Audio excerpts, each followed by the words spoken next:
오늘은 주연후 네 번째 주일입니다. 마가복음 1장 21절에서 28절까지의 말씀으로 함께 은혜 나누겠습니다. 먼저 오늘 말씀 내용을 간단히 살펴보겠습니다. 예수님께서 새로 만난 제자들과 함께 가버나움에 가셨고 안식일에 회당에서 가르치고 계시는 장면입니다. 그 가르침의 내용이나 예수님의 말씀을 듣고 있는 사람들의 구성을 정확히 알 수는 없습니다. 한 가지 확실한 것은 예수님의 말씀을 들었을 때 그들의 반응입니다. 그들은 예수님의 가르침에 권위가 있고 서기관들과는 다르다고 놀랍니다. 마침 예수님과 더러운 귀신 들린 사람과의 만남, 그리고 그 치유 과정을 통해 그들은 예수님의 말씀이 권위 있는 새 교훈이라고 고백하고 있습니다. 이러한 예수님의 경이로운 소문이 즉시 온 갈릴리 사방에 퍼졌다고 오늘 말씀은 증언합니다. 오늘은 사람들이 왜 예수님의 말씀에 놀랐을까? 즉 예수님의 권위 있는 새 교훈은 과연 무엇인지 말씀을 통해 함께 나누어 보려고 합니다. 우선 권위라는 말 자체로 권위 있는 새 교훈이 뜻하는 바를 깨달을 수 있습니다. 디다케, 카이네, 캇, 엑수시안. 디다케는 가르침이란 뜻이고요. 카이네는 새로운이라는 뜻입니다. 캇은 카타, 위드라는 뜻이에요. 뭐뭐 함께. 그리고 엑수시안, 엑수시아, 권위라는 의미입니다. 즉 권위 있는 새로운 가르침을 오늘 말씀을 통해 우리에게 주시고 있죠. 권위라는 의미의 헬라어 엑수시아, 이 말은 영어로 authority, right, liberty, ability, power 등등 여러 가지 말들로 표현됩니다. 특히 그것은 자유롭다, 모든 것이 가하다, 허용된다 라는 엑수시아의 의미를 눈여겨볼 필요가 있습니다. 법이 허용하는 합법적이라는 뜻, lawful이라고 하죠. 그것을 의미하는 헬라어 동사가 엑세스티인데 이 엑세스티는 엑수시아와 연관이 있습니다. 즉 엑수시아는 방해 없이 행동하는 사람의 주권적 자유를 말하고 있는 거죠. 주권적 자유에 대한 예수님의 가르침은 서기관들의 가르침과는 다르다는 것입니다. 서기관의 권위는 전통에 대한 지식, 그리고 그것을 지키려는 것, 특히 토라의 전통적 해석에 달려 있었지만 예수님은 독립적인 권위를 가지시죠. 즉 하나님의 권위로 가르치십니다. 서기관들은 전통에 묶여 있는 반면 예수님은 자유로우십니다. 하나님의 권위 안에 직접적으로 살고 있는 사람만이 자유로울 수 있음을 예수님께서 우리에게 보여주시는 것이죠. 따라서 권위를 가진다라는 것은 자유롭다라는 의미와 일맥상통합니다. 말씀을 전하실 때 어느 것에도 구속받지 않으시는 예수님은 다른 권위에 얽매이지 않고 다른 권위에 의존할 필요가 없으신 것이죠. 그렇기에 이러한 예수님의 권위 있는, 즉 자유로운 새 가르침을 들으면 듣는 이들도 그 예수님이 누리시는 그 자유를 맛보게 된다는 것입니다. 나를 올가매고 있는 것들과 단절하는 힘을 말씀 가운데 우리가 얻을 수 있다라는 복된 소식이죠. 권위 있는 새로운 가르침을 경험하는 것, 자유를 체험하는 것이 바로 임마누엘 신앙으로 살아가는 신앙인의 삶인 것이죠. 이렇게 우리에게 자유를 누리게 하시는 권위 있는 새 교훈은 복음서 전체를 통해 하나님 사랑과 이웃 사랑으로 귀결됨을 우리가 잘 알고 있습니다. 결국 자유를 누리는 것은 사랑하는 것이죠. 하나님을 사랑하는가? 그리고 이웃을 사랑하는가? 이 질문에 예 라고 대답하는 것이 우리가 자유를 누리는 방법입니다. 이것이 복음이고 예수님의 권위 있는 새로운 가르침을 듣고 따르는 제자의 삶인 것이죠. 둘째로 예수님의 권위 있는 새 교훈이 무엇을 뜻하는지는 더러운 귀신이 들렸던 자가 여전히 예수님과 함께 있다는 것을 보면 알 수 있습니다. 이 이야기 배후에 있는 가난과 질병, 사고, 실패, 악령의 사로잡힘, 비극적인 죽음, 전쟁 등과 같이 그 당시 하나님을 향한 불신과 반역의 죄로 여겼던 여러 가지 일들, 그래서 마땅한 심판과 형벌로 여겨졌던 여러 가지 일들에 대해 복음은 무엇이라 이야기하는지에 관한 것이 바로 오늘 말씀입니다. 사람을 억압하는 그러한 가르침을 복음은 파괴하고 있습니다. 이러한 일들에 대해 예수께서는 권위 있는 새 교훈을 선포하고 계십니다. 부정한 사람은 그 당시에 회당에 들어올 수 없었습니다. 더러운 것과 접촉하면 더러워진다는 그런 취지의 율법이 주는 두려움, 그 두려움이 사람들에게 만연되어 있었죠. 더구나 안식일이라 많은 사람들이 모여 있는 회당에 이렇게 더럽고 악한 귀신이 들린 사람이 함께 있다는 것, 그것만으로 그들에겐 엄청난 사건이었을 것입니다. 모두 부정해질 수 있는 위험에 노출되어 있는 것이죠. 흥미로운 점은 이 사람이 회당 안에 이미 있었고 다른 사람들은 이 사람의 정체를 몰랐다는 것입니다. 그 부정함이 밖으로 드러나지 않았다라는 것이죠. 아무도 그가 더러운 귀신 들린 사람임을 알아차리지 못했습니다. 그러나 예수님의 가르침 때문에 그 사람 안에 있는 악한 영의 정체가 드러나고 맙니다. 예수님의 말씀으로 그 더러운 귀신은 결국 쫓겨나죠. 이 사건은 결국 묶인 자를 풀어주고 해방하는 하나님의 나라가 시작됨을, 예수로부터 시작되고 있음을 말하고 있습니다. 하나님의 구원의 메시지가 예수 그리스도를 통해 구체적으로 나타나는 것입니다. 하나님의 구원의 메시지는 가장 쉽고 편한 방법, 더러운 것을 치워버리고 격리시키고 추방하는 것이 아니라 다시 깨끗하게 하는 치유를 말하고 있는 것이죠. 잃었던 것들의 회복을 말하고 있습니다. 더러운 것 때문에 깨끗하고 거룩한 것이 훼손될 것이라는 우리의 예상과 두려움을 멋지게 뒤엎으시는 거죠. 거룩함이 더러움을 깨끗하게 회복시킴을 오늘 말씀을 통해 드러내십니다. 함께 거룩함을 회복하는 자리가 바로 권위 있는 새 교훈이 울려 퍼지는 현장이라는 것이죠.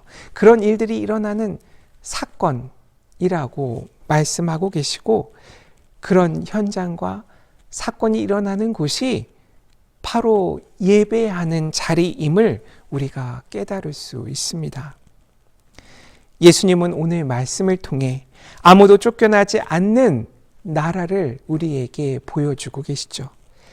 바로 15절에서 때가 찼고 하나님의 나라가 가까이 왔으니 회개하고 복음을 믿으라고 예수께서 선포하셨던 바로 그 하나님 나라입니다. 이러한 권위 있는 새 교훈은 이사야 61장 1절 말씀과 그 맥을 같이 합니다. 주 여호와의 영이 내게 내리셨으니 이는 여호와께서 내게 기름을 부으사 가난한 자에게 아름다운 소식을 전하게 하려 하심이라. 나를 보내사 마음이 상한 자를 고치며 포로된 자에게 자유를, 갇힌 자에게 노임을 선포하는 바로 그 일이 예수 그리스도를 통해서 세상에 드러나고 있다는 것이죠. 복음을 전파하는 현장이 바로 예수 그리스도가 계신 곳이라는 그 이야기입니다. 그것이 바로 에피파니 주연 사건입니다. 이렇게 예수님으로 성취된 이사야의 말씀은 경계를 깨는 일입니다. 사람들을 괴롭히는 힘으로부터 사람들을 해방시키고 이 세상의 피조물들이 하나님의 뜻대로 번성하는 것을 막는 모든 것들을 부수는 그런 일입니다. 이것이 예수께서 이 땅에 드러나신 사건입니다.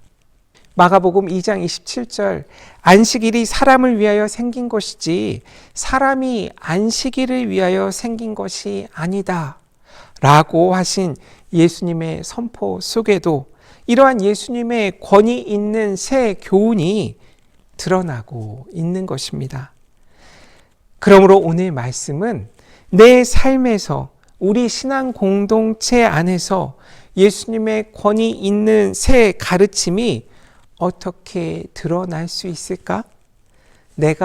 우리가, 이 교회가 어떻게 예수님께서 지금 이 세상에 드러나시게 하는 그 일을 감당할 수 있겠는가?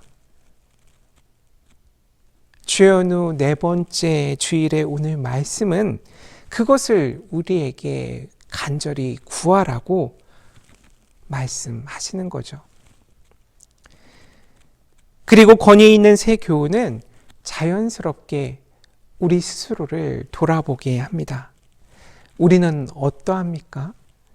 작년부터 오늘까지 우리 모두 겪고 있는 코로나19라는 상황에 비추어 보면 우리의 모습이 그리고 제 스스로의 모습이 보였습니다. 코로나19 확진 이후 직장 가입 상실 현황이라는 작년도 건강보험관리공단 자료에 따르면 2020년 2월 1일부터 9월 23일까지 코로나19 확진 판정을 받아 진료비 승인을 받은 사람은 총 23,584명으로 이들 중 직장보험 가입자에 해당하는 6,635명에 19.7%인 1,304명이 코로나19 확진 판정을 받은 이후에 직장을 퇴사했다라고 합니다. 이들 중 일부 퇴직자들은 회사에서 직접 해고를 당한 것이 아닐지라도 다시 연락하기 어려울 것 같다, 감염이 두렵다 등의 이유로 사실상의 퇴사를 종용받았다라는 그런 소식이 언론을 통해 알려졌습니다.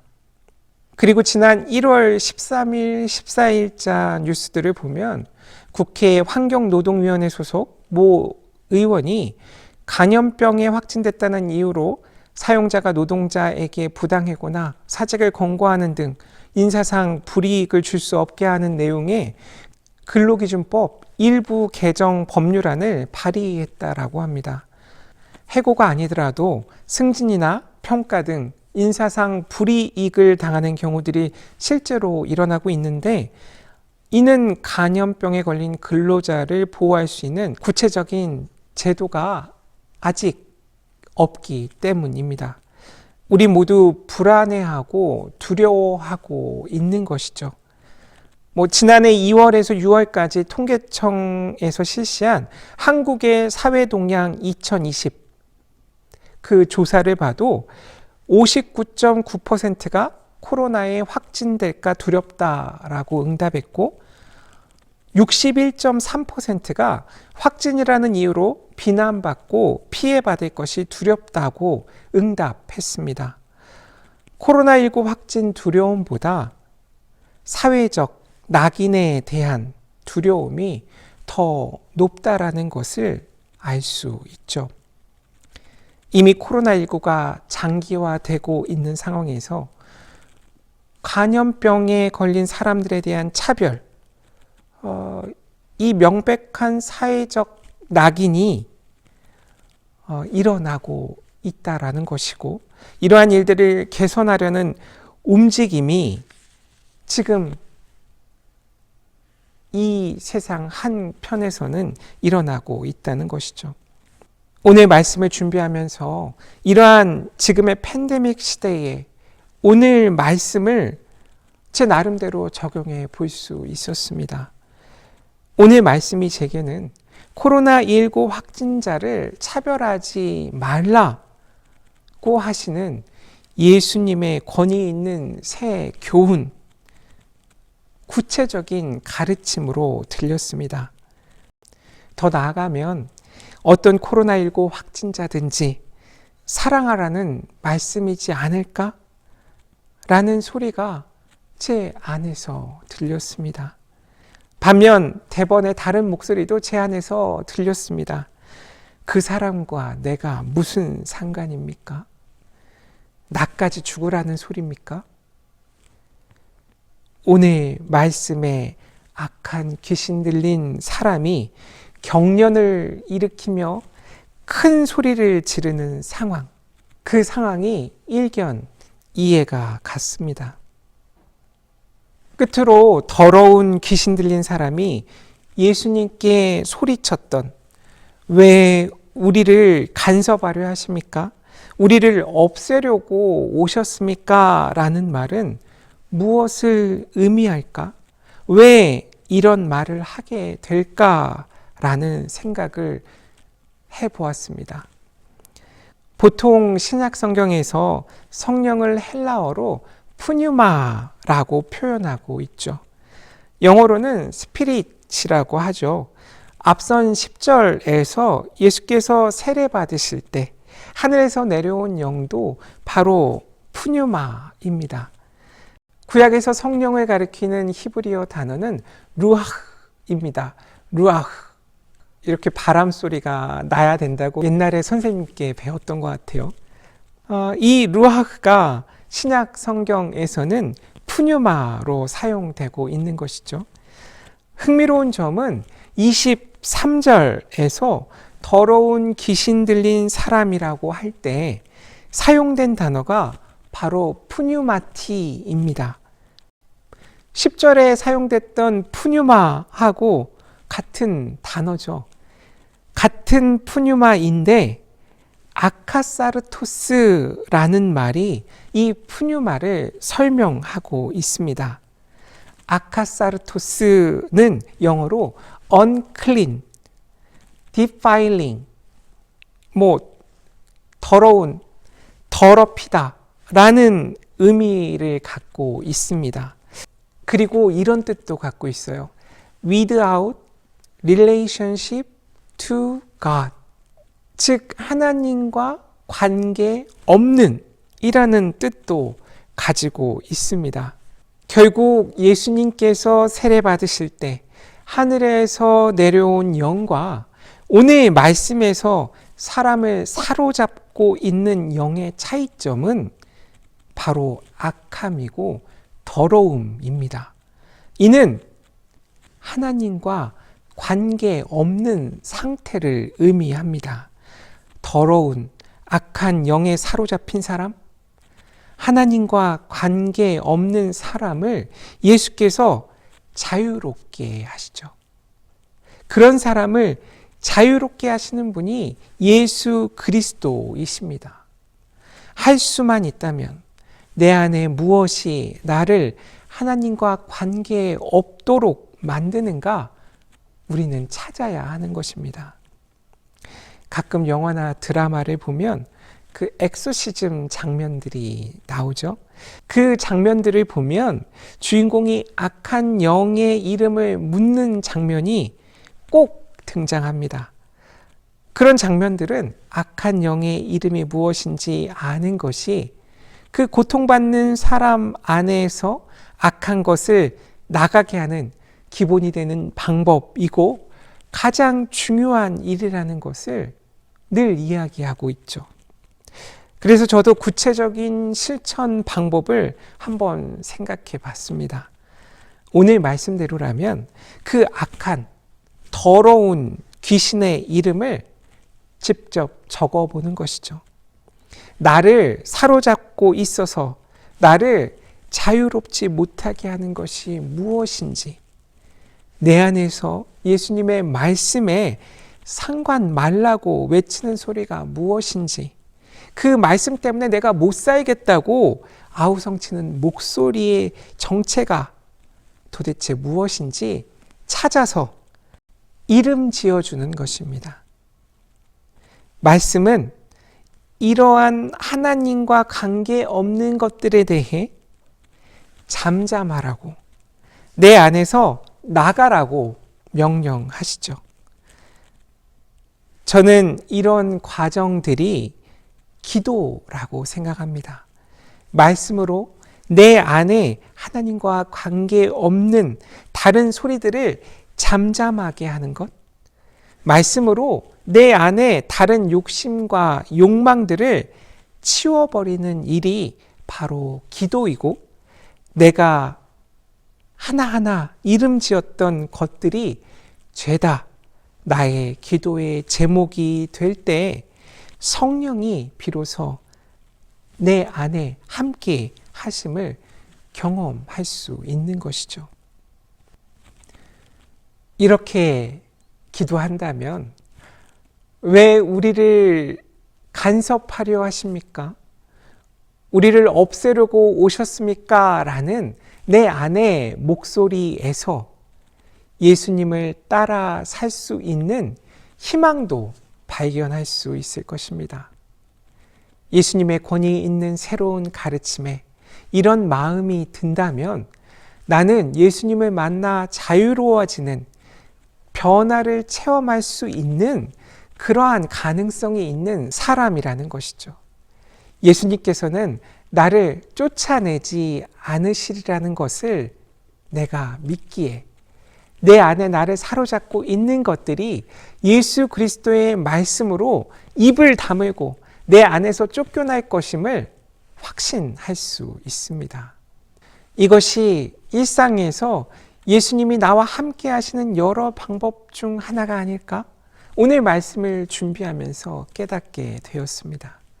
이것이 치유이고 이러한 치유의 핵심은 바로 변화입니다.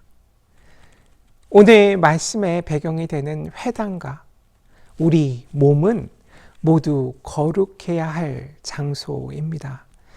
그곳을 회복시키시는 것, 그것이 복음입니다. 하나님과 관계 없는 영이 하나님의 영으로 채워지는, 대체되는 놀라운 일이 바로 하나님이 우리와 함께 하시는 사건입니다. 그 임마누엘 사건을 위해 예수 그리스도께서 우리와 함께 하시려고 이 땅에 오신 것입니다. 하나님이 함께 하시면 그곳이 내 몸이든 가정이든 일터이든 교회이든 그곳이 어디이든 간에 그동안 얽매여 있던 것들로부터 벗어나서 자유를 얻게 된다고 오늘 말씀은 우리에게 약속하십니다. 저와 여러분이 이렇게 좋은 소식을 듣고 하나님께서 함께 하시는 자유의 삶을 2021년 내내 새롭게 누리시길 주님의 이름으로 간절히 축원합니다. 아멘.